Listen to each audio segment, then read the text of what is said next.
अगर आपने रामायण देखी हो तो आपको याद होगा कि भगवान श्री राम की परीक्षा के बाद सीता धरती में समा गई थी। हकीकत में ना आपने देखा और ना सुना है, लेकिन ऐसी ही एक अजीबोगरीब घटना सामने आई है।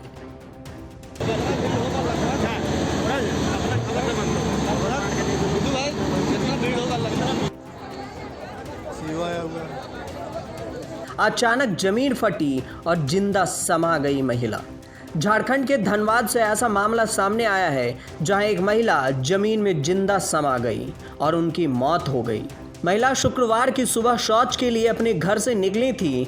इसी बीच रास्ते में अचानक तेज आवाज के साथ उसके पांव के नीचे से जमीन फटी और उसमें वो समा गई। शौच करने के लिए गई थी और गोप में अचानक गोप हो गया और घुस गई उसमें। तो मम्मी जब उनका चला गया गोप में तो दौड़ के आई, तब बोला तो पता चला। दरअसल यह मामला झड़िया इलाके के वस्ता कोला का है। अचानक जमीन फटी और 35 वर्षीय महिला कल्याणी देवी जमीन में समा गई। इसके बाद वहां से धुआं निकलने लगा। बताया जा रहा है कि यह धुआं जहरीली गैस के कारण निकला। जमीन फटी, वहां से भारी मात्रा में जहरीले गैस का रिसाव हो रहा था। यह भी बताया जा रहा है कि इलाके में कभी भी बड़े हिस्से में ऐसी घटनाएं हो सकती है। घटना की सूचना पर मौके पर जमा हुए लोगों की भीड़ और महिलाओं के परिजन ने रस्सियों के सहारे उसे निकालने की खूब कोशिश की, लेकिन वो उसमें सफल नहीं हो सके। अचानक जमीन के अंदर से भारी मात्रा में गैस का रिसाव हो गया और उसके बाद महिला उसी में दबी रह गई। घटना से गुस्साए लोगों ने स्थानीय सड़क को जाम कर दिया और घटना स्थल पर तत्काल राहत कार्य शुरू की गई। राहत कार्य के बाद अधिकारी पहुंचे और फिर मुआवजे का ऐलान हुआ।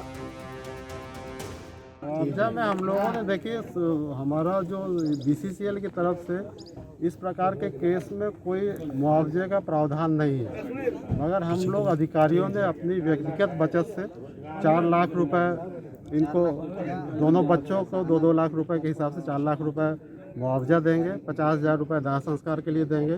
दोनों बच्चों की शिक्षा का प्रबंध कराएंगे। यही सहमति बनी है।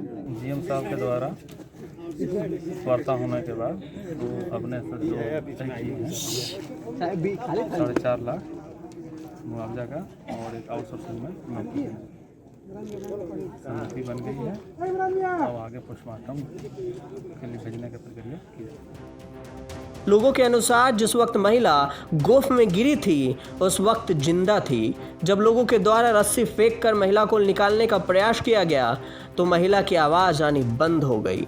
राहत कार्य के बाद महिला का शव निकाला गया। फिलहाल इस घटना के बाद प्रशासन द्वारा मृतक के परिवार को 2 लाख रुपए, बच्चों को पढ़ाई और पति को नौकरी प्रदान की गई है। धनबाद से सिथुन मोदक की रिपोर्ट के साथ न्यूज़ तक ब्यूरो।